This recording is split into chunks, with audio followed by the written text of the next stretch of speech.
To understand how the Second World War began, you actually have to go back to the end of the First. In 1919, leaders of the countries which had fought in World War I came together in France to sign a peace treaty. It was called the Treaty of Versailles, and it officially blamed Germany for the war. It forced it to make big repayments and hand over control of some of its land. It also banned it from having armed forces. The treaty had a huge impact on Germany, which was already poor and struggling after the war, and a lot of German people were angry with their leaders. An up-and-coming politician tapped into that anger. His name was Adolf Hitler. Hitler was a convincing speaker, and he won fans talking about ways to restore Germany to its former glory. He also spoke about his racist views and his hatred of Jewish people. In 1933, Hitler became Germany's Chancellor. His Nazi party soon changed the way the country was run, and Hitler started calling himself Führer, or Supreme Leader. He was obsessed with the idea of a pure German race, which he called Aryan, and he wanted that race to control all of Europe. Hitler started secretly building up the German army. Then, in 1938, the Nazis invaded Austria. At first, other European countries, which were still recovering from the last war, didn't really react.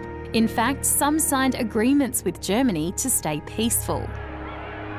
But that changed on the 1st of September 1939, when the Nazis invaded Poland. The mad dog of Europe has at last plunged civilization into a new world war.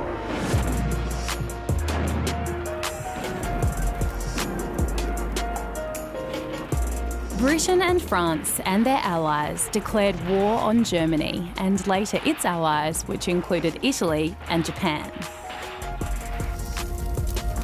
The fighting spread across the globe. In 1940, France fell to the Nazis, and more countries joined the fighting. In 1941, Japan bombed Pearl Harbor, a US naval base in Hawaii, bringing America into the war.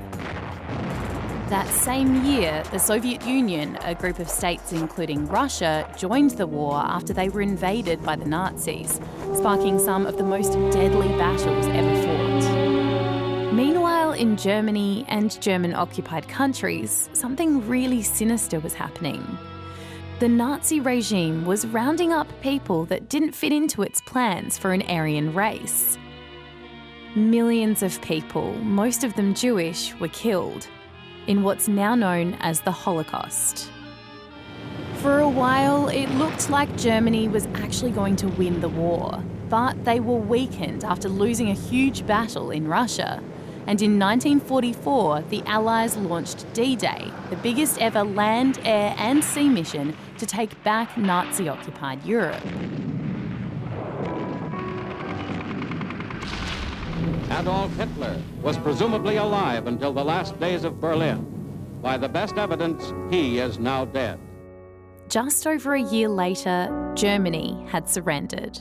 The representative of the German High Command signed the act of unconditional surrender. Today is Victory in Europe Day. While Europe celebrated, Japan hadn't surrendered.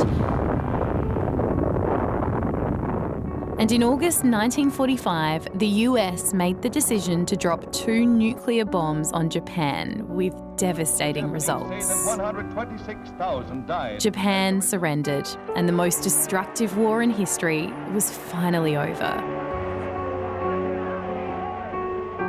It's not known exactly how many people died in World War II, but it's thought to be somewhere between 70 and 85 million.